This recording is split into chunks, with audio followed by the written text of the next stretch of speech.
No Salmo 39, verso 1, Davi diz: guardarei os meus caminhos para não pecar com a língua, porém mordaça a minha boca. Apresentamos no primeiro domingo a ideia de que o profeta Isaías, no capítulo 6 do seu livro, quando ele tem a visão, não apenas da grandeza, da majestade de Deus, mas uma revelação profunda, poderosa da santidade de Deus, como contraste, ele percebe não apenas os seus pecados no sentido genérico, plural, mas ele tem uma percepção profunda de um tipo de pecado, de um departamento específico. Os pecados da língua, como nós estamos chamando, Ele diz: eu sou um homem de lábios impuros e habito no meio de um povo de impuros lábios. Quando o anjo pega uma brasa do altar com a pinça, toca a boca dele e diz: tua iniquidade foi tirada, o teu pecado perdoado, significa que esses lábios impuros eram justamente pecados cometidos nessa área. Então, a partir disso, mostramos que o propósito de Deus em expor esses pecados não é colocar nenhum de nós debaixo de reprovação, culpa ou condenação, mas muito mais do que perdoar o profeta era santificá-lo, era prepará-lo para algo maior. Esse homem que se reconhece um pecador com a sua boca, viria a se tornar um dos maiores profetas, não só do Antigo Testamento, mas de toda a história da humanidade. Ninguém falou a respeito do Messias como Isaías. E aquela mesma boca que prestou o desserviço de cometer pecados, ela viria a ser purificada, santificada para um uso sublime. E começamos a trabalhar aqui uma ideia e um conceito, porque durante o último período dos 40 dias de oração e jejum, no meu clamor pela igreja, por rompimento espiritual, por avanço, na expectativa de que a gente pudesse soltar e ter 3 mensagens de avivamento, o Senhor falou comigo e disse que quer ajudar a igreja. Vamos mexer numa coisa que está emperrando a vida de muita gente. Então nós começamos a trabalhar essa ideia. E no primeiro domingo eu falei de 2 tipos de pecados específicos da língua: murmuração e insultos, ou palavrão, a tal da boca suja. Falamos no domingo passado sobre maledicência e fofoca. E hoje eu quero conversar com vocês a respeito de mentira e calúnia. Todo início de mensagem eu tenho trazido também alguns textos que falam sobre a importância de controle nessa área, nesse departamento da língua. Em Tiago, no capítulo 1, no verso 26, a Bíblia diz: se alguém supõe ser religioso, mas não refreia a sua língua, está enganando a si mesmo, a sua religião é vã. Ou seja, nós não podemos achar que o assunto que estamos abordando seja algo sem importância, que não haja seriedade, que não haja gravidade na prática desses pecados, a ponto da Bíblia dizer: se você não refreia a sua língua, sua religião é vã.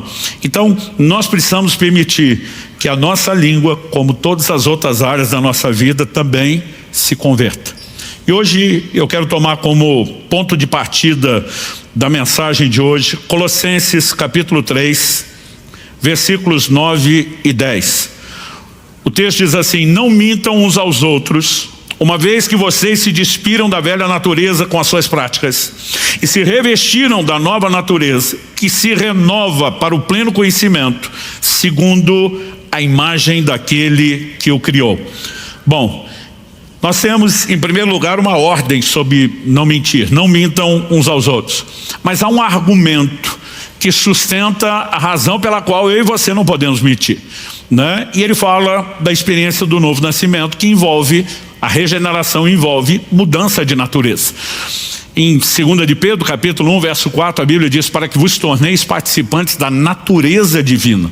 Novo nascimento não é apenas uma oportunidade de recomeço, é um recomeço com uma nova semente, com uma nova natureza, a natureza de Deus no nosso espírito. E quando ele usa a expressão, se despir da velha natureza, o original diz do velho homem, muitas das traduções antigas vão dizer assim: despir-se do velho homem, revestir-se do novo homem. A Nova Almeida Atualizada, a versão que eu estou usando, ela não apenas traduziu, ela interpretou a declaração de Paulo. E a mudança de natureza, ela requer de mim e de você mudança de comportamento. Na semana passada nós vimos Pedro falando de gente que foi regenerada pela palavra da verdade, pela semente de Deus. E ele diz: agora vocês têm que abandonar a maledicência, um dos pecados da língua, e vocês têm que desejar o genuíno leite espiritual. Ele está falando de alimento da palavra, a fim de que cresçam para a salvação. Então, nesse processo entre a conversão e a santificação que a segue, eu e você precisamos apresentar mudança de conduta, mudança de comportamento. O Evangelho não é apenas um lugar, um ambiente que você encontrou em Deus, onde pode continuar com as mesmas práticas, com a diferença de que agora você tem perdão e que não há nenhuma condenação. Ele é uma proposta de mudança e de transformação, e nessa área, eu e você também precisamos nos sujeitar à ação de Deus e aquilo que Ele quer fazer na nossa vida. Curioso é que no verso 10, quando ele diz que nós nos revestimos do novo homem, da nova natureza, o apóstolo Paulo usa a expressão que se refaz para o pleno conhecimento, segundo a imagem daquele que o criou. Ou seja, a nova natureza precisa reproduzir e manifestar a natureza de Deus. Mas a palavra traduzida aqui, que se refaz, ela foi pouco utilizada no koineu, o grego antigo, a língua em que foi escrito o Novo Testamento. Essa palavra traduzida refaz, de acordo com o léxico de Strong, é anakainu, e ela significa fazer crescer, renovar ou tornar novo. Aplicado também com a ideia de ser mudado para um novo tipo de vida oposto ao estado corrupto anterior. Mas a ideia aqui de se refaz fala não só do novo, mas fala de um novo que se aperfeiçoa, de um novo que melhora. Tanto que o sentido primário, inicial, é fazer crescer. Então, isso concorda com a ideia que o apóstolo Pedro apresenta. Nós precisamos, depois da regeneração, crescer para a salvação, né? Ou seja, a transformação, ela é progressiva, ela é gradual, ela não é instantânea, mas nós precisamos ter uma versão cada vez melhor, porque ela será cada vez mais parecida com o nosso Senhor. Quem está entendendo, diga amém. Então, algumas coisas que eu gostaria de trazer sobre o assunto da mentira. Em primeiro lugar, eu vou apresentar aqui como primeiro tópico o problema da mentira. Evidentemente, o que a gente está trabalhando cada domingo para cada uma dessas áreas é que cada uma delas é pecado, né? Mas a gente quer entender também alguns desdobramentos e consequências da gravidade desse pecado. Em segundo lugar, depois de falar do problema do pecado, eu quero falar de algumas implicações ou ramificações, desdobramentos no comportamento da mentira. Para só em terceiro e último lugar, como temos feito, falar sempre de um segundo pecado, e nós vamos abordar aqui a questão do falso testemunho. Então, começando pelo problema da mentira, né? A raiz, o ponto de partida de toda a problemática é que é pecado. Definição bíblica de pecado, 1 de João 3,4, transgressão da lei, né? E nós temos uma clara ordem apresentada aqui, e o que lemos em Colossenses é uma de várias, sobre não mentir. Agora, a mentira, ela não é apenas o pecado de violar a ordem de não mentir. Ela, na verdade, ela quebra um mandamento que é duplo, porque a mesma Bíblia que manda não mentir, manda também que a gente fale a verdade. Aliás, em Efésios 4:25, o apóstolo Paulo diz: por isso, deixando a mentira, que cada um fale a verdade com o seu próximo, porque somos membros do mesmo corpo. Escrevendo aos Efésios, ele também fala sobre se despir do velho homem, se revestir do novo, e ele mostra que na prática isso envolve não apenas deixar de mentir, mas também falar a verdade. A mentira sempre, inevitavelmente colide com a verdade. Tanto que Tiago 4,14 diz: nem mintam contra a verdade, né? A mentira é uma violência contra a verdade, e por isso não reflete esse caráter de Deus, essa nova natureza que precisa se manifestar e crescer em nós. Em Efésios capítulo 5, verso 1, a Bíblia diz que eu e você temos que ser imitadores de Deus como filhos amados. Como que eu e você podemos ser imitadores de Deus? Isso não envolve aqueles atributos que chamamos de incomunicáveis, né? Só Deus é um ser eterno, não só no sentido de não ter fim, mas não ter começo. Só Deus é onipotente, onisciente, né? Onipresente, e essas coisas nós não podemos imitar, né? Também não podemos imitar Deus criando outros pequenos universos à semelhança do que Ele fez. O que nós podemos imitar é comportamento, é o caráter. É isso que Deus espera de mim e de você. E quando falamos do caráter de Deus, me permite citar alguns textos bíblicos aqui. Números 23, 19, Deus não é homem para que minta. 1 Samuel 15, 29, a glória de Israel não mente. Tito capítulo 1, verso 2, o Deus que não pode mentir. Hebreus capítulo 6, verso 18, é impossível que Deus minta. Ou seja, no caráter de Deus não há espaço para mentir. Como veremos daqui a pouco, isso na verdade é o caráter do diabo, de Satanás, né? Não o de Deus. Então, quando nós, além de quebrarmos o mandamento de Deus, o que vai trazer consequências, nós precisamos entender que isso nos impede de cumprir a missão de refletir o caráter de Deus e nos priva da presença de Deus. Salmo 15, são só 5 versículos, eu quero lê-lo inteiro. Senhor, quem habitará no teu tabernáculo? Quem poderá morar no teu santo monte? Deixa eu fazer uma pausa. As pessoas não iam poder habitar e morar de verdade no tabernáculo, no lugar da habitação de Deus, no conceito de casa de Deus que tinham do Antigo Testamento. Se um Samuel, que é consagrado a Deus, passou a morar lá, né, esse não poderia ser a realidade de todas as pessoas, nem tinha lugar para todo mundo. Mas a pergunta, quem vai morar, quem vai habitar no teu tabernáculo? Está falando de uma comunhão contínua com Deus, está falando de um relacionamento, e essa é a ideia do que Deus tem para todos nós. Então ele está perguntando quem pode entrar nesse lugar da tua presença continuamente, não apenas em cultos, em momentos regulares de adoração. E a resposta vem, aquele que vive com integridade, que pratica justiça, de coração fala a verdade, aquele que não difama com a sua língua, não faz mal ao próximo, nem lança injúria contra o seu vizinho, aquele que a seus olhos tem por desprezível ao que merece reprovação, mas honra os que temem o Senhor, aquele que jura e cumpre o que prometeu, mesmo com prejuízo próprio, aquele que não empresta seu dinheiro com usura, nem aceita suborno contra o inocente. Quem age assim não será jamais abalado. Nessa lista de características daqueles que vão poder entrar no lugar da comunhão, da intimidade com Deus, você percebeu quantas vezes pecados relacionados com a língua são mencionados? O que de coração fala a verdade, aqui já presume que não cabe a mentira, mas na sequência ele vai dizer o que jura, cumpre o que prometeu, ainda que com dano próprio, com dano pessoal, não vai voltar atrás no que falou. O que não difama com a sua língua, não comete maledicência, como falamos na semana passada, o que não lança injúria contra o seu vizinho, calúnia, falso testemunho, né? Ele vai abordando aqui vários aspectos desses pecados que, se estiverem presentes na nossa vida, vão nos privar de um relacionamento com Deus.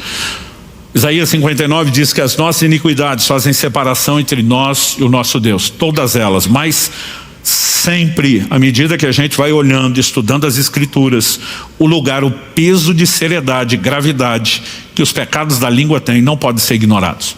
Eu já vi muito pregador dizer, não tem diferença de pecadinho e pecadão, no sentido de separar o homem de Deus, né, de condenação eterna, não. Mas de gravidade e consequência, evidentemente que isso é inegável.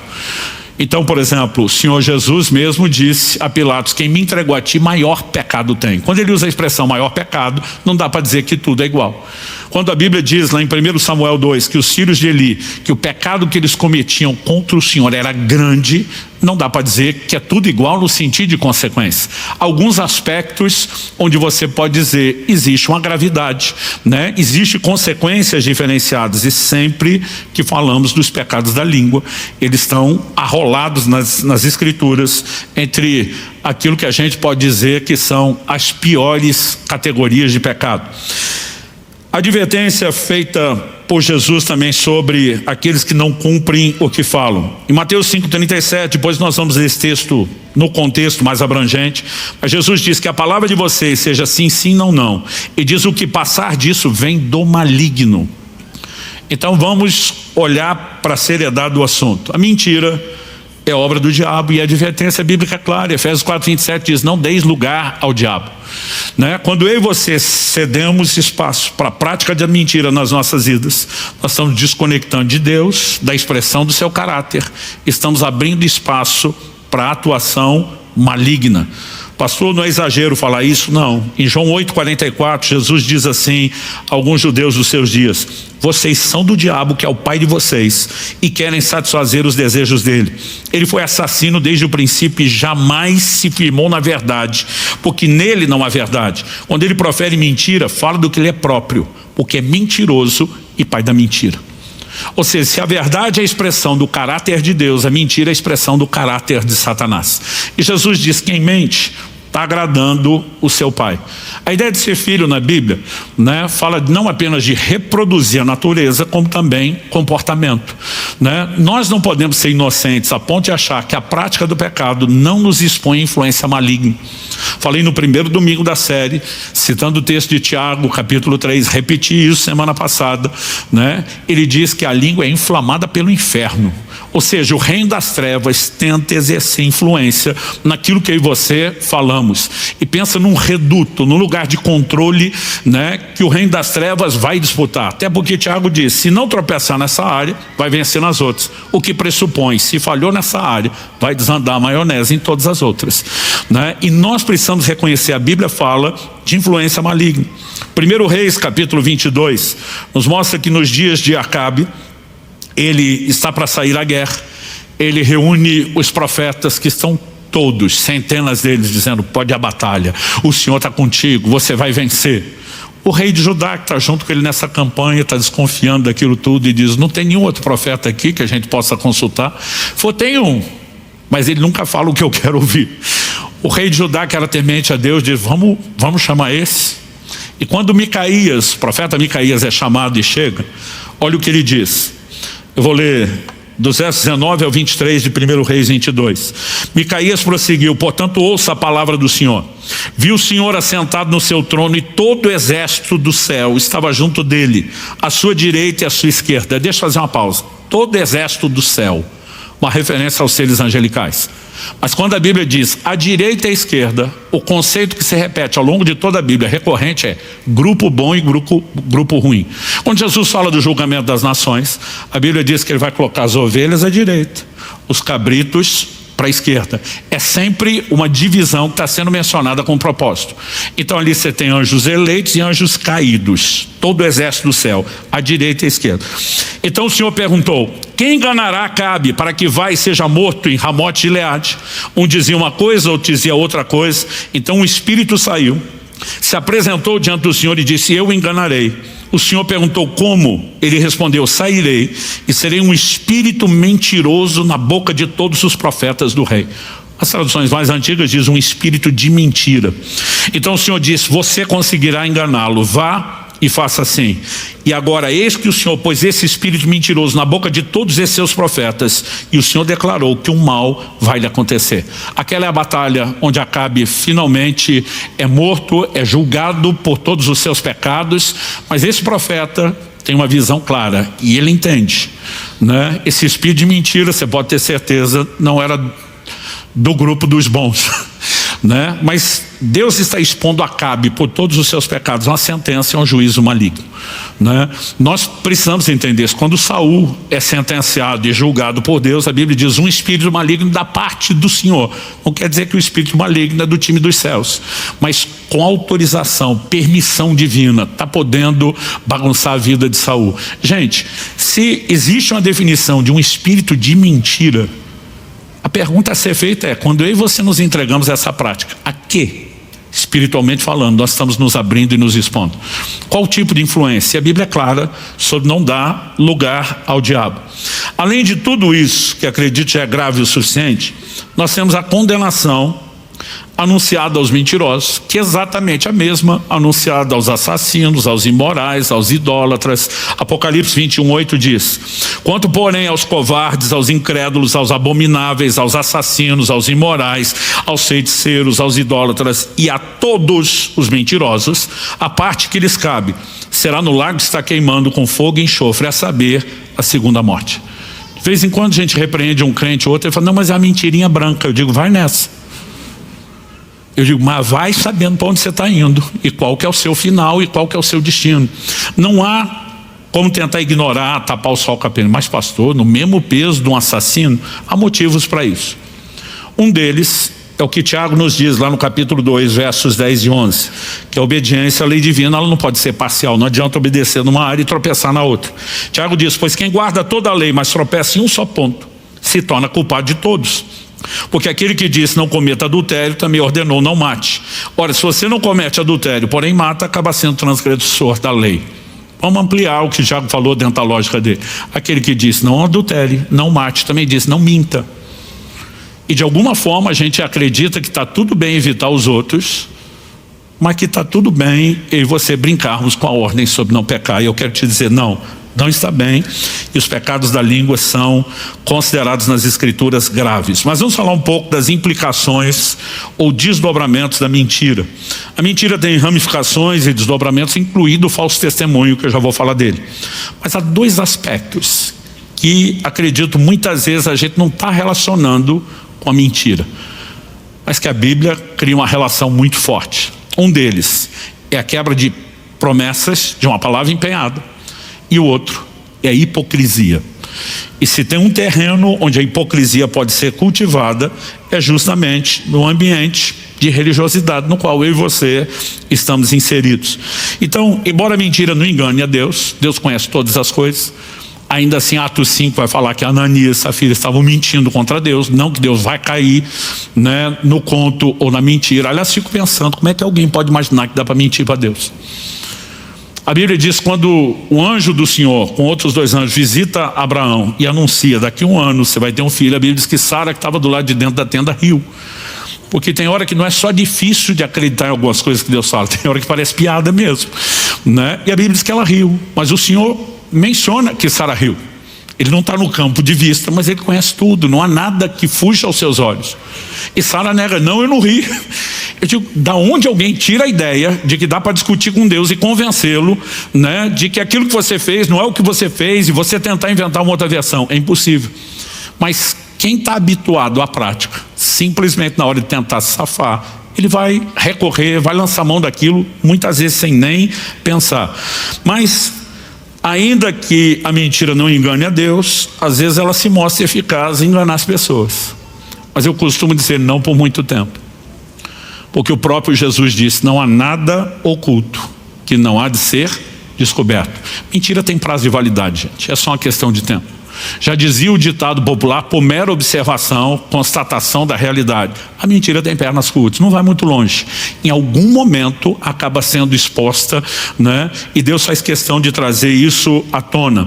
Mas vamos falar a respeito daquela advertência específica de Jesus sobre o sim e o não. Mateus 5, eu vou ler agora do 33 ao 37.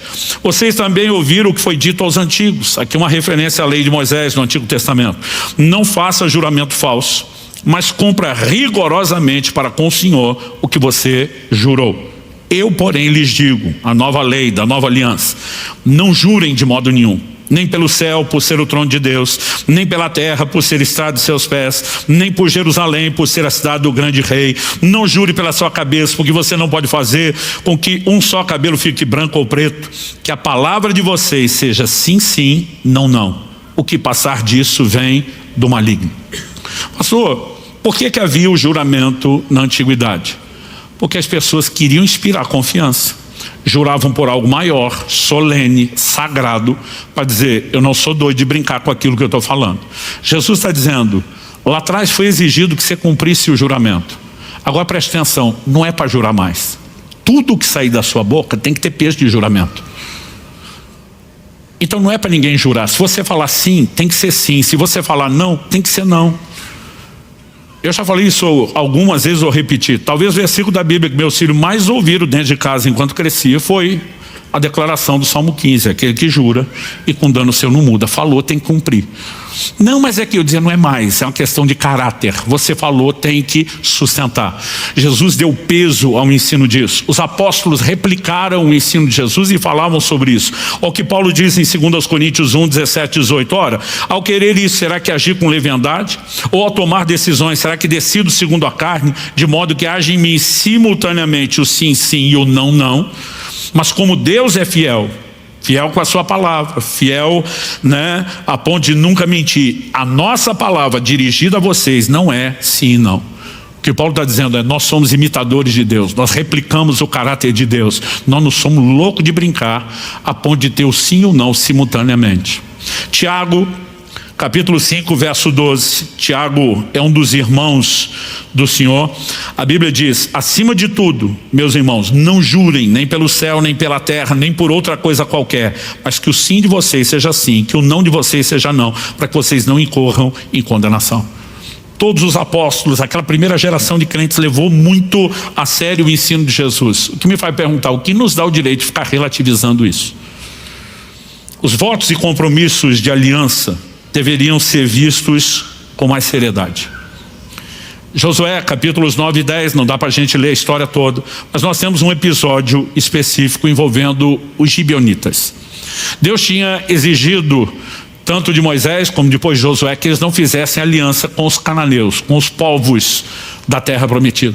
Quando Deus fala com Abraão gerações antes, Deus diz: olha, sua descendência vai ser escravizada, numa terra alheia, distante. Eles vão ficar nessa condição por 400 anos. Só depois disso eu trago eles de volta, porque eu te prometi essa terra, mas eu não posso tirá-la dos cananeus e te entregar agora. Deus diz assim: a medida da minha ira contra os cananeus não se encheu. Deus diz: eu vou ter séculos de longanimidade, de paciência, mesmo sabendo que eles não vão se arrepender. Eu preciso manter o padrão da justiça, eu preciso dar-lhes a oferta de misericórdia, a oportunidade de arrependimento, até que eles esgotem. Deus diz: quando eles esgotarem a longanimidade, eu trago a sua descendência, eles vão ser meu instrumento de juízo sobre esses povos, e eu entrego a terra deles a vocês. Então Deus disse: não faça aliança, porque era para exterminar aqueles povos, era para exercer juízo depois de muita longanimidade ofertada. Aí os gibeonitas estão percebendo, Deus está com os israelitas, estão vendo tudo que está acontecendo, desde a travessia do Jordão, a conquista de Jericó, e eles mandam um grupo de pessoas, se apresentam com uma história diferente. Eles mentiram: nós viemos de uma terra longínqua, distante, essas roupas velhas quando nós saímos eram novas, as sandálias também, esse pão velho embolorado era fresco quando nós saímos de lá, nós viemos de muito longe, e ouvimos falar de Deus de vocês, queremos fazer uma aliança. Eles ainda questionam: como é que nós vamos saber se a história de vocês é verdadeira? Não, nós estamos falando a verdade. A Bíblia diz que eles não consultaram o Senhor e fizeram uma aliança. 3 dias depois eles descobrem que os gibeonitas eram vizinhos, eram um povo da terra de Canaã, não vieram de longe coisa nenhuma. E como é que descobriram? Porque os outros cananeus, sabendo que eles fizeram aliança com os israelitas, disseram: nós vamos guerrear contra eles. Eles se aliaram ao nosso inimigo que está chegando, e eles vão pedir ajuda. Vocês estão em aliança, tem que ajudar. Você acha que Josué pode dizer: não, vocês mentiram, não foi com vocês que nós temos aliança?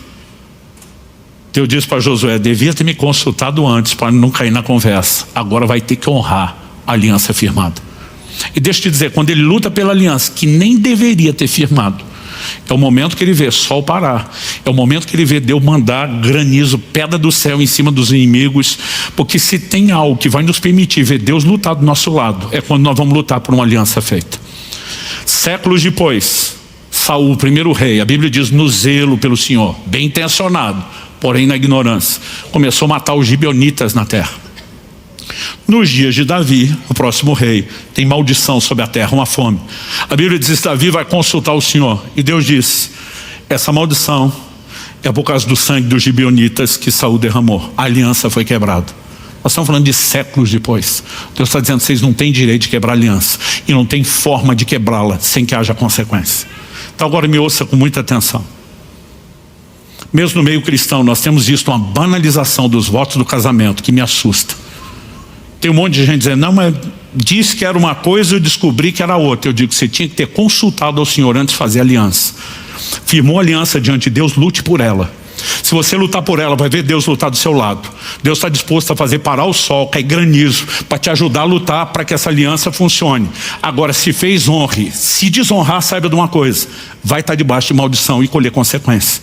Nós vamos parar de ser leviano. Aliás, temos uma convocação para os nossos líderes de célula para essa terça-feira agora, de tempos em tempos. A gente senta e passa a régua doutrinária aqui sobre casamento, divórcio, novo casamento, porque são assuntos que nós não podemos brincar. E as pessoas estão, em nome de eu não tenho direito de ser feliz, querendo esculhambar aquilo que Deus estabeleceu como princípio, que não podemos brincar. Então, a gente precisa entender o peso que essas coisas têm, né? Deus está dizendo, você não pode simplesmente fazer um compromisso e agora voltar as costas. Olha o que Deus diz em Jeremias 34:18. Farei com os homens que transgrediram a minha aliança e não cumpriram as palavras da aliança que fizeram diante de mim, o mesmo que eles fizeram com o bezerro que cortaram ao meio, para passarem entre as duas partes. Isso era um ritual de aliança de sangue que os povos antigos do Oriente praticavam. Quando Abraão entra em aliança com Deus, ele corta os animais, caminha entre as partes. Era uma maneira não só de derramar sangue, assumir um compromisso diante de Deus. Deus está dizendo, esses homens fizeram isso diante de mim e não honraram as palavras, vou fazer com eles o que eles fizeram com o animal. Traduzindo, Deus está dizendo, vou te rachar no meio. Vou acabar com a sua raça. Porque não dá para simplesmente você entrar num lugar de compromisso. E aliança é o que Deus considera. Você fez isso diante de mim. Esse compromisso não é só para quem você fez um voto ou uma promessa. Você fez isso diante de mim. Nós não podemos simplesmente brincar. Alguém que promete e não honra aquilo que prometeu, ele está faltando com a verdade, ele está entrando na prática da mentira. Não tem como essa história terminar bem. Quem está entendendo, diga amém. Alguém está arrependido de ter vindo? Essa é a última mensagem da série. Gálatas capítulo 2 nos mostra uma outra questão. E agora eu quero entrar no terreno da hipocrisia, da dissimulação. Do verso 11 ao 14 de Gálatas 2, o apóstolo Paulo diz o seguinte: quando porém Cefas veio a Antioquia. Pausa, quem é Cefas? Cefas é o nome de Pedro, o apóstolo Pedro, em aramaico. A palavra Pedro, Petros no grego, significa rocha. Cefas em aramaico é a mesma coisa. Como eles normalmente falavam o hebraico com a mistura de aramaico, Pedro era chamado pela maioria de Cefas. E aqui Paulo está falando dele. Quando porém Cefas veio a Antioquia, resisti-lhe face a face, traduzindo na cara, porque havia se tornado repreensível, ou seja, digno de repreensão. De fato, antes de chegarem alguns da parte de Tiago, ele comia com gentios. Quando porém chegaram, começou a afastar-se deles e por fim separou-se, temendo-os da circuncisão. E também os demais judeus se fizeram hipócritas juntamente com ele, a ponto de o próprio Barnabé ter se deixado levar pela hipocrisia deles. Quando porém vi que não procediam corretamente segundo a verdade do evangelho, eu disse a Cefas na presença de todos: se você que é judeu vive como gentio e não como judeu, porque quer obrigar os gentios a viverem como judeus? E como diz o povo do Rio Grande do Sul, foi briga de cachorro grande. O apóstolo Paulo está enfrentando o que versículos antes ele chama de uma das colunas da igreja, um dos grandes líderes da igreja de Jerusalém. Mas ele está dizendo, você está sendo dissimulado. Antes da turma de Tiago chegar, você está comendo com os gentios. O apóstolo Pedro, em Atos 10, é um dos primeiros a ter a revelação de que o plano de Deus não se limitava à linhagem natural de Abraão, mas incluía os gentios. Ele foi instrumento de Deus para abrir a porta da salvação aos gentios. E ele está lá em Antioquia, uma igreja que hoje está no território, né, da Turquia. Ele está no meio de uma igreja de gentios. Foi a primeira igreja de gentios oficialmente organizada. A Bíblia diz que os apóstolos enviaram Barnabé para cuidar da igreja. Ou seja, Barnabé é o pastor oficial da igreja. Se foi enviado pela igreja de Jerusalém para cuidar dos gentios, por que Barnabé está entrando agora na DP de que eu tenho que ficar longe dessa turma, das próprias ovelhas do rebanho? Mas a Bíblia diz que chegaram alguns da parte de Tiago. Se alguns da parte de Tiago são os discípulos. Tiago passou a ter uma liderança muito forte, né? Aliás, Tiago tinha um estilo muito firme. Eu brinco com as pessoas, quer ser exortado, vai ler a epístola de Tiago. Ele bate com força, é cotovelado, é ajoelhado, ele chega junto, né? A tradição diz que Tiago tinha joelhos como cascos de camelo, do tempo que gastava ajoelhado em oração, horas diariamente, principalmente no Monte das Oliveiras. Era sério com Deus, mas era firme na forma de lidar. Tinha um posicionamento, tinha autoridade. Quando a turma de Tiago chega, imagina Pedro botando a mão na cabeça pensando, deu ruim. Porque o texto diz, eram os da circuncisão, que tinham muita dificuldade de lidar com gentios convertidos. Então Pedro, talvez bem intencionado, pensa, é melhor não ficar criando conflito. E a Bíblia diz que ele vai se afastando, a ponto de se separar totalmente dos judeus e fingir que nunca teve nenhum contato com eles. Eles criam argumentos tão convincentes entre eles que Barnabé, Paulo diz, a ponto do próprio Barnabé, que era o pastor do povo, se separar também para evitar conflito. Paulo diz, não deixei barato. quando vi que se apartavam da verdade do evangelho. Presta atenção, no reino de Deus não tem tom de cinza, ou é branco ou é preto. Essa coisa de tentar mesclar, misturar, adaptar, né? São distorções da verdade. Pedro vai de você que é judeu, vive como gentil, e agora vai entrar na onda dessa turma da parte de Tiago que quer fazer os gentios viver como judeu. Ele confronta eles. Então presta atenção, hipocrisia é apresentada na Bíblia como mentira. 1 de João 4,20 diz: se alguém disser amo a Deus, mas odiar seu irmão, esse é mentiroso. Pois quem não ama seu irmão a quem vê, não pode amar a Deus a quem não vê. Então a Bíblia está dizendo, quando você tem uma conduta de religiosidade, um discurso, e você dissimula agindo diferente do discurso que você sustenta, você é mentiroso. Hipocrisia é apresentada na Escritura como mentira. Agora, gente, nós não estamos falando de uma pessoa qualquer. Nós estamos falando dos maiores líderes da história da igreja, que era Pedro. Nós estamos falando de um camarada que foi chamado pelo próprio Paulo de uma das colunas da igreja. Então, se gente como Pedro, do calibre espiritual dele, está sujeito a escorregar e relativizar nessa área, eu lhe faço a pergunta meramente retórica, com conclusão óbvia: e nós? Será que eu e você estamos tão isentos disso? É lógico que não. A gente tem que abrir o olho, a gente tem que prestar atenção, a gente tem que vigiar. A mentira não pode ter nenhuma justificativa para entrar na minha e na sua vida. Pastor, mas nem para ganhar um dinheirinho? Provérbios 21,6 diz: fazer fortuna por meio da mentira é vaidade e armadilha mortal. Vai cobrar a sua conta. E você precisamos aprender a mensurar o ganho real. O ganho real não é o lucro imediato que você pode ter, seguido de perda posterior. É o sorriso no rosto do nosso Senhor. É refletir o caráter de Deus. É manifestar isso na nossa vida. É construir valores sem ficar dando desculpas. Porque é muito fácil eu e você tentarmos inventar justificativas que aplacam a nossa consciência. Kelly sempre conta uma história do Israel, nosso filho, que um dia chegou em casa e ele estava aborrecido. Que a professora deu uma atividade, ela não conferiu o caderno dos alunos, mas ela só perguntou publicamente: alguém não fez? Meu filho, constrangido por tudo que foi ensinado, levantou a mão e falou: eu não fiz. Ela falou: ponto negativo para você. E ele ficou olhando para todos os amigos que não fizeram, ninguém falou nada, ela não conferiu de ninguém. E ele chegou em casa revoltado. Ele falou: mãe, falar a verdade não compensa, a gente é punido. Minha esposa olhou para ele e falou: não senhor, você foi punido porque não fez o que tinha que fazer. E falar a verdade era mais do que obrigação. Já errou em não fazer, ainda queria errar da outra forma. Porque é muito fácil você tentar criar situações para dizer: não, falar a verdade é prejudicial. Muitas vezes a gente pode até ser prejudicado por ter falado a verdade, porque já fizemos algo errado, e é melhor não continuar errando. Mas se a gente não cuidar, a nossa mente tem uma capacidade de ceder um engano, e o pai da mentira também é o maior mestre do engano. Eu e você precisamos ser cautelosos. Não deve ter espaço na nossa vida para mentira. Quem está entendendo, diga amém. Aliás, eu digo mais, Provérbios 13:5 diz: o justo odeia a mentira. Ou seja, a gente não deve apenas evitar a prática, a gente tem que tratar isso como algo intolerável, profano, não pode estar na nossa vida.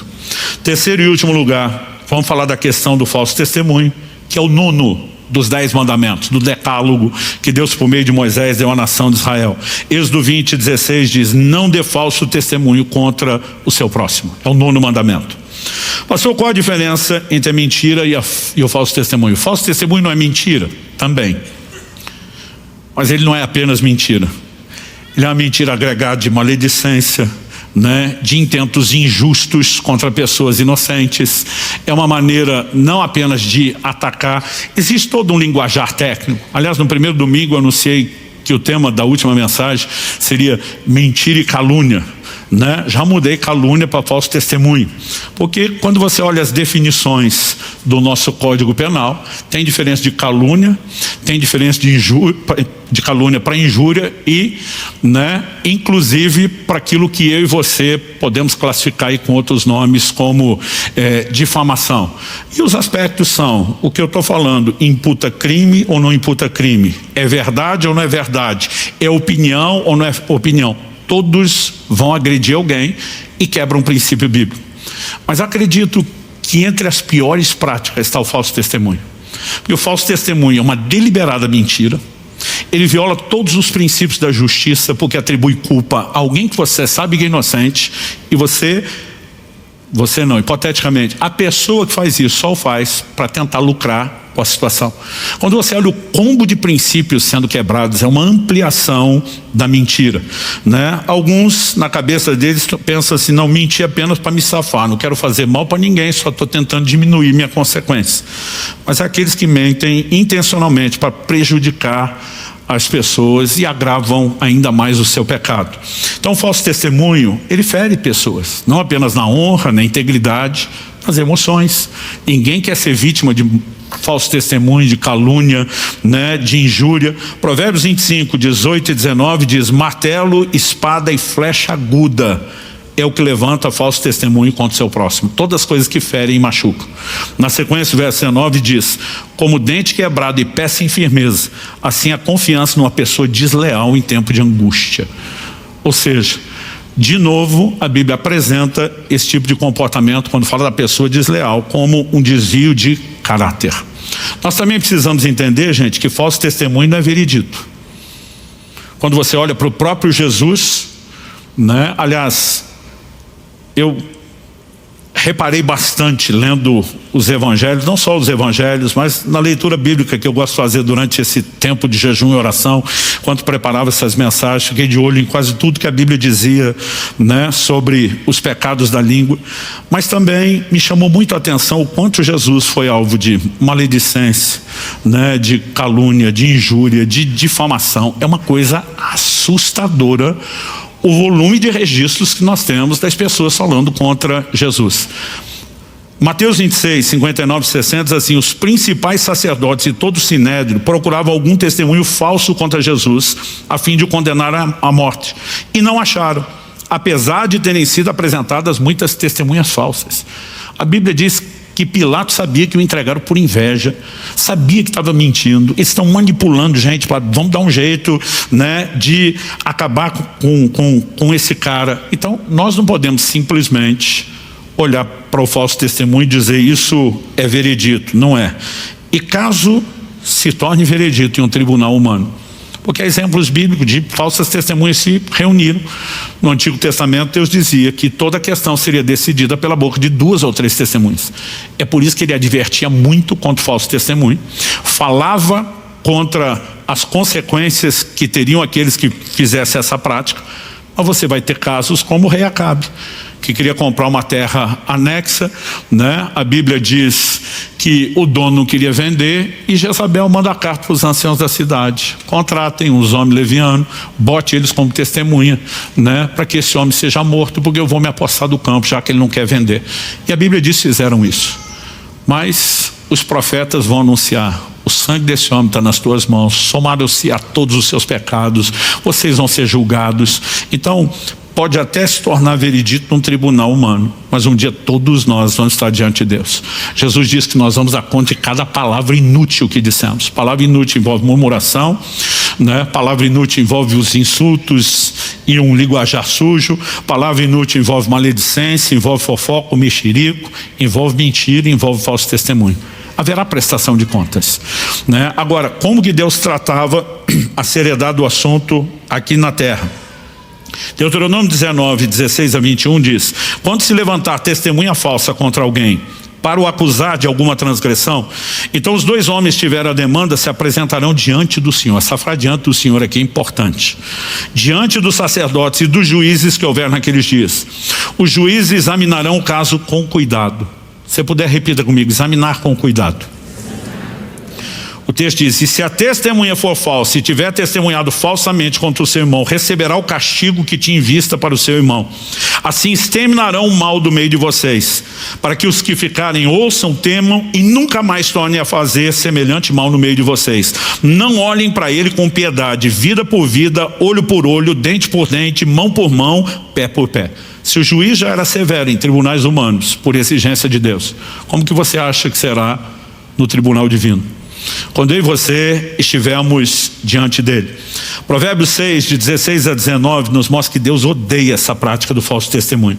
6 coisas o Senhor Deus odeia, e uma 7ª sua alma detesta: olhos cheios de orgulho, língua mentirosa, mãos que derramam sangue inocente, coração que faz planos perversos, pés que se apressam a fazer o mal, a testemunha falsa que profere mentiras e o que semeia discórdia entre os irmãos. Quando você olha a relação, nós temos exatamente 7. A Bíblia diz: 6 o Senhor odeia, a 7ª ele detesta. O curioso é que a língua mentirosa já foi mencionada. E ele vai falar da testemunha falsa, que profere mentira. Ou seja, o falso testemunho é mentira, mas não é só mentira, a ponto de ser relacionado como algo mais. Porque acrescente-se a mentira a intenção de deliberadamente fazer o mal contra alguém inocente. Agora, quando nós falamos aqui de maledicência e de mexerico, fofoca, eu falei, gente, nós precisamos ser cautelosos com aquilo que a gente passa para frente. A Bíblia fala de situações que têm que ser examinadas com cuidado. Nós falamos semana passada que a Bíblia fala de um ambiente onde o que é errado tem que ser denunciado, mas tem que ser denunciado em fóruns competentes. Então Paulo diz para Timóteo, que era um supervisor, um bispo sobre outros, ele diz: não aceite acusação contra presbítero, a não ser por 2 ou 3 testemunhas. Então eles tinham o disque denúncia, tinham situações de vamos apurar a conduta de líderes, e se não estiverem agindo de acordo, vão ser disciplinados, porque aquilo que é errado não se varre para debaixo do tapete, mas se trata em canais apropriados. Agora, quando alguém, em nome de a verdade tem que ser dita, a denúncia precisa ser feita, o espírito profético precisa estar presente, ela, em vez de tentar resolver o problema, simplesmente só quer propagar isso, ela está errando tanto quanto a pessoa que ela está tentando expor, se é que essa pessoa de fato errou ou só está supostamente tendo uma situação que foi mal examinada. Então eu e você precisamos nos questionar a quem nós estamos nos colocando a serviço. Provérbios 12:17 diz: quem diz a verdade favorece a justiça, mas a testemunha falsa está a serviço da fraude, da mentira ou do pai da mentira, que é Satanás. Não existe meio termo, gente. Não há como eu e você simplesmente olharmos para isso e dizer: está tudo bem, está tudo tranquilo. Então Jesus disse que haverá recompensa, né? Nós precisamos entender que ele tanto vai responsabilizar todos os que mentiram com falso testemunho, e quando você simplesmente acredita numa falsa testemunha sem a investigação, o exame apropriado e repassa, você se tornou cúmplice. Ah, mas a falsa testemunha estava mentindo porque queria, eu acreditei nele. Você é a falsa testemunha bem intencionada, diferente da que está sendo mal motivada, mas se tornou cúmplice. Nós falamos semana passada que se não há lenha, o fogo se extingue, e que todos esses pecados da língua, eles têm que ser extintos, não só da nossa vida, mas a gente não pode emprestar o ouvido a outros, né? E nem faltar com a repreensão que é necessária. Agora, o que é que eu e você devemos fazer? Decidimos, não vamos praticar nem maledicência, nem mentira, nem calúnia, nem injúria, nem falso testemunho, mas estão fazendo isso contra mim, contra você. O que é que eu e você deveríamos fazer? Jesus nos ensinou de 2 maneiras. Em primeiro lugar, eu falei isso semana passada, pelo exemplo. 1 de Pedro 2:21 diz que ele nos deixou exemplo de sofrimento para que a gente siga os seus passos, suas pegadas. Que sofrimento? Eu e você não vamos morrer para salvar o mundo. Não é esse sofrimento que a Bíblia está dizendo. A Bíblia vai explicar qual. Ele, quando injuriado, né, ou difamado, não retribuía com injúria, né? Quando difamado, não fazia o mesmo, mas se entregava àquele que julga retamente. Um dia Deus vai expor toda a mentira, e aí você precisa nos entregar a Ele.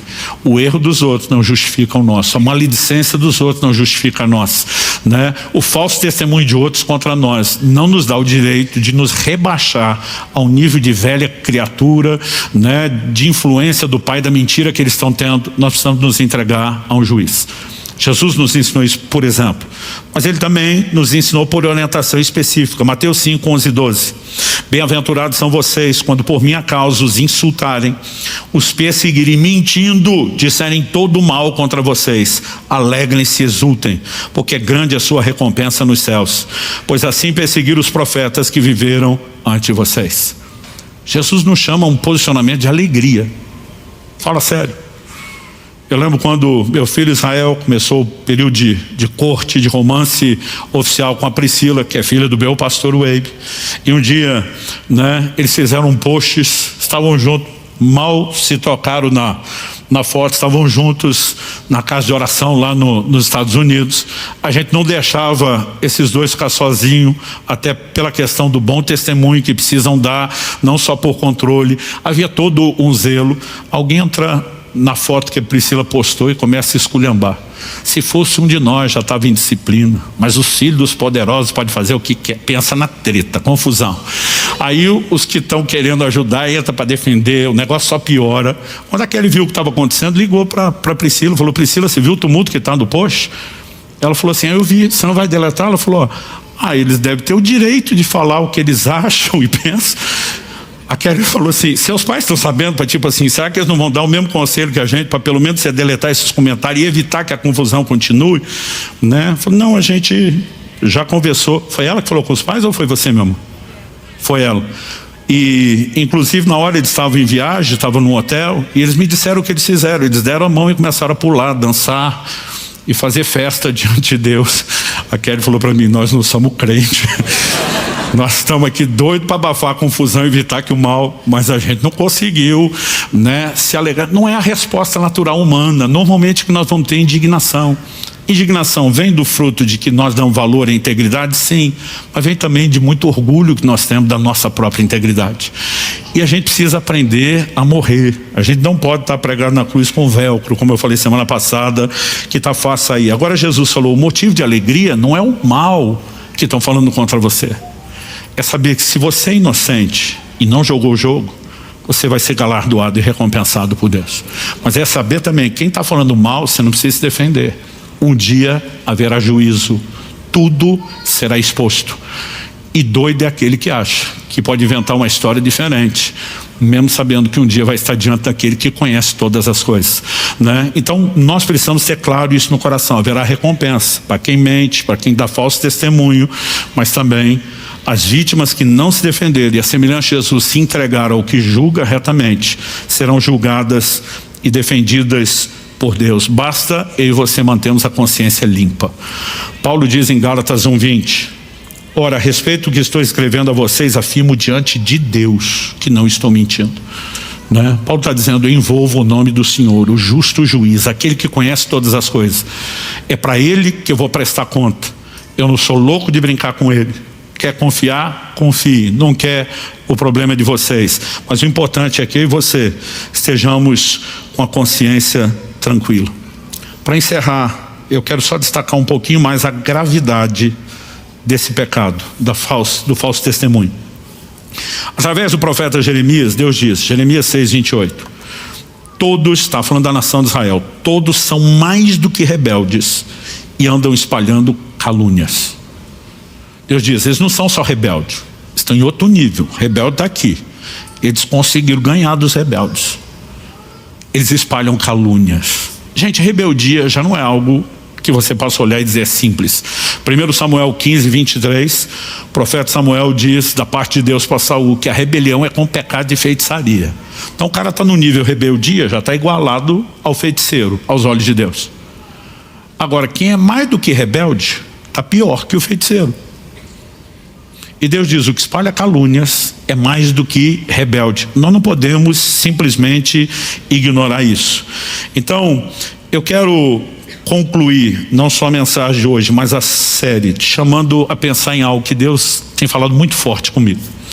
Mateus 26, de 73 ao verso 75, diz assim, pouco depois, aproximando-se os que estavam ali, disseram a Pedro, com certeza você também é um deles aqui, um dos discípulos de Jesus, porque o seu modo de falar o denuncia. Repita isso comigo, seu modo de falar o denuncia.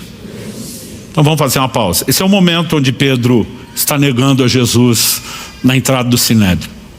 Só que eles olham e dizem, não, você é discípulo de Jesus, o jeito que você fala te entrega. Pode ser que ele estivesse se referindo a um sotaque da região da Galileia. Pode ser que eles tinham reconhecido algo mais naquela conversa. Não, você está falando, entrega quem você é discípulo dele. Pedro, que quer insistir na mentira, em negar a Jesus, o texto diz assim, então ele começou a praguejar e a jurar: não conheço esse homem. Basicamente vocês acham que eu estou falando como um discípulo dele? Quando a Bíblia diz como ele começou a praguejar, ele começou a xingar. Uma tradução antiga diz que ele falou imprecações. Ele está xingando alguém. A dúvida é, ele xinga o próprio Jesus, para deixar claro que ele não é discípulo de Jesus. Ele xinga as pessoas que estão falando, para mostrar, já que está dizendo que meu modo de falar me denuncia, vê se isso é linguajar de um discípulo dele. E exatamente o que Pedro fez nesse momento. A Bíblia diz assim: nesse mesmo instante o galo cantou. Então Pedro se lembrou da palavra que Jesus lhe tinha dito: antes que o galo cante, você me negará 3 vezes. E Pedro, saindo dali, chorou amargamente. De novo, nós estamos falando de um camarada que Deus está investindo, como ele fez com Isaías, para ser um dos grandes profetas. Pedro seria um dos maiores líderes da história da igreja. E aí nós temos o Pedro vacilando na tal da área. Seu modo de falar te denuncia. A gente consegue saber muito sobre alguém por aquilo que ela fala. Jesus diz: a boca fala do que está cheio o coração. Me assusta quando eu me sento, não só com gente que se diz cristã, mas principalmente com gente que diz ser líder ou até mesmo pastor. Esse cara fala de tudo menos da Bíblia, fala de tudo menos do reino de Deus, fala de tudo menos de Jesus. Eu fico me perguntando o que está enchendo o coração dessa pessoa. Mas a maneira como falamos não só transborda o que está dentro, mas o palavreado nos expõe, nos denuncia. As pessoas podem saber que somos discípulos de Jesus, ou podem se convencer que nós não somos, pela maneira de falar. Graças a Deus que, assim como no caso de Isaías, Deus não expõe. Jesus não revelou antecipadamente o que Pedro faria, não gerou esse contraste, né, que ele precisava com a constatação do canto do galo, porque queria reprová-lo ou condená-lo, mas porque queria aperfeiçoá-lo. Mas assim como Pedro vai chorar amargamente, precisa entrar num profundo processo de arrependimento, assim como Isaías se arrependeu, eu e você também precisamos nos arrepender. E nós não podemos ignorar, termino com isso, que os pecados da língua, todos eles que mencionamos aqui, eles trazem condenação. Primeiro domingo eu falei de murmuração e insultos. O que a Bíblia fala sobre isso? 1 Coríntios 10:10. Não fiquem murmurando como alguns deles murmuraram e foram destruídos pelo exterminador. Nunca vi um crente que murmura prosperar em área nenhuma. Ele só sofre perda e revés. Em relação aos insultos, Efésios 4:29 diz: não saia da boca de vocês nenhuma palavra suja, unicamente a que for boa para edificação, conforme a necessidade, transmita graça aos que ouvem. Alguns versículos à frente, Efésios 5, 6 e 7. Não se deixe enganar com palavras vazias, porque a ira de Deus vem sobre os filhos da desobediência por causa dessas coisas. Na lista, o palavreado sujo. Portanto, não participem daquilo que eles fazem. Todos esses pecados vão trazer consequência e condenação. Maledicência e fofoca, que falamos na semana passada. Tiago 5:9 diz: irmãos, não se queixem uns dos outros, para que vocês não sejam julgados. Eis que o juiz está às portas. Está falando da volta iminente de Nosso Senhor. Em relação à fofoca, nós mencionamos semana passada Levítico 19, 16 e 17. No 16 a Escritura diz: não ande com mexeriqueiro no meio do povo, nem atente contra a vida do seu próximo. No 17, mas repreenda-o e não incorra em pecado por causa dele. Nós falamos de gente que está pecando não é com a boca, é com o ouvido, porque está se associando a quem está pecando com a língua e está pecando por cumplicidade. Em relação ao que falamos hoje, mentira e falso testemunho, Tiago 5:12, acima de tudo, meus irmãos, não jurem nem pelo céu, nem pela terra, nem por outra coisa qualquer, mas que o sim de vocês seja sim, que o não de vocês seja não. Eu li esse texto, mas vou enfatizar agora: para que vocês não incorram em condenação. E quando falamos do falso testemunho, Provérbios 19:5, a falsa testemunha não ficará impune, o que profere mentiras não escapará. Não há como insistir nessas práticas e não colher os frutos. Mas Pedro se arrependeu e pôde mudar o jogo. Assim como Isaías se arrependeu e pôde mudar o jogo. Assim como eu e você precisamos nos arrepender. Porque se gente do calibre de Isaías e Pedro escorregava nessa área, a pergunta não é se eu e você escorregamos, é o quanto nós temos que arrumar em quantos desses pecados. Mas nesse processo, Deus não quer apenas nos levar ao perdão, mas, como eu falei anteriormente, nos conduzir à santificação. Pastor, o que fazer agora? Como que eu ajo com tudo aquilo que a gente aprendeu aqui? Em primeiro lugar, evite a mentira e o falso testemunho, como os outros pecados da língua, a partir de agora. Segundo, fale a verdade. Não só a partir de agora. Talvez até sobre mentiras que já foram contadas e que você talvez precise consertar. Encha-se da palavra. Se tem algo que repetidas vezes é chamado na Escritura de a verdade, é a palavra de Deus. É impossível seu coração estar cheio da verdade e você falar algo diferente. Nós vimos que há uma ordem para que o cristão se encha da palavra e uma justificativa. Jesus diz em Mateus 12:34 que a boca fala do que está cheio o coração. Mas como falamos a cada domingo, nós precisamos orar por cada área onde precisamos de mudança e transformação. Jesus nos ensinou vigiar e orar para que não caiam em tentação. Ele nos ensinou na oração modelo que chamamos do Pai Nosso, a dizer: não nos deixe cair em tentação, livra-nos do mal. Qualquer área de pecado, eu e você precisamos aprender que a oração nos conduz, como diz Hebreus, ao trono da graça, onde eu e você vamos ser socorridos. E a Bíblia revela orações específicas sobre essa área. Salmo 122, Senhor, livra-me dos lábios mentirosos, da língua enganadora. Provérbios 38, afasta de mim a falsidade e a mentira. E se a gente entende a gravidade de tudo que foi ensinado e recorre àquele que não só perdoa, mas santifica, mas fazemos isso em oração, e não estou dizendo de orar uma única vez no final de um culto, até que a gente veja essa área dominada, controlada, subjugada ao senhorio de Jesus, nós vamos chegar lá. E vamos descobrir que não apenas fomos perdoados, a condenação foi removida, mas nós somos aperfeiçoados para a glória de Deus. Vamos ficar em pé para parecer que está acabando?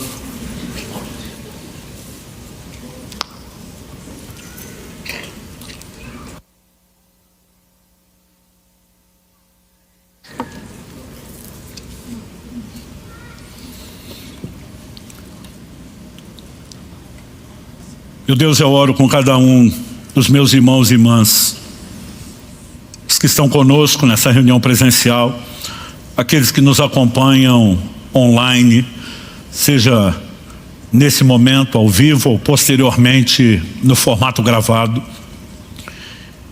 Eu oro que a mão do Senhor se estenda sobre cada um. Eu oro que a graça do Senhor se manifeste nas nossas vidas, não apenas para nos guiar aquela clara compreensão que conduz ao arrependimento, que nos permite enxergar com clareza nossos erros e pecados, mas também ter aquela atitude de não permanecer contente com essas práticas. E nós oramos que o Senhor nos conduza não apenas ao lugar de perdão, mas como temos declarado em cada um desses domingos, ainda brasa no teu altar para santificar cada um de nós. Ainda provisão sobrenatural para a transformação de cada um de nós. E nós queremos crescer para a salvação. Nós queremos agir de maneira coerente com a nova natureza que está em nós. Nós não queremos dar lugar ao diabo e aos seus espíritos malignos por meio da mentira ou qualquer outro pecado. Nós queremos ser dominados pela tua natureza, guiados pelo teu espírito nesse processo de crescimento, e nós clamamos por isso. Clamamos que aquilo que o Senhor começou não apenas a falar, mas a fazer nessas reuniões, possa crescer, possa progredir dentro de cada um de nós. Não apenas a compreensão das verdades ser ampliada, mas a própria aplicação que só o Senhor pode fazer dentro de nós. A capacidade de rendição, de quebrantamento e de busca não apenas de conserto, mas de crescimento.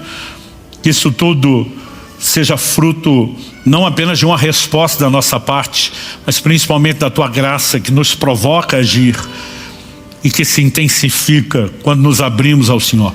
Nós clamamos por isso.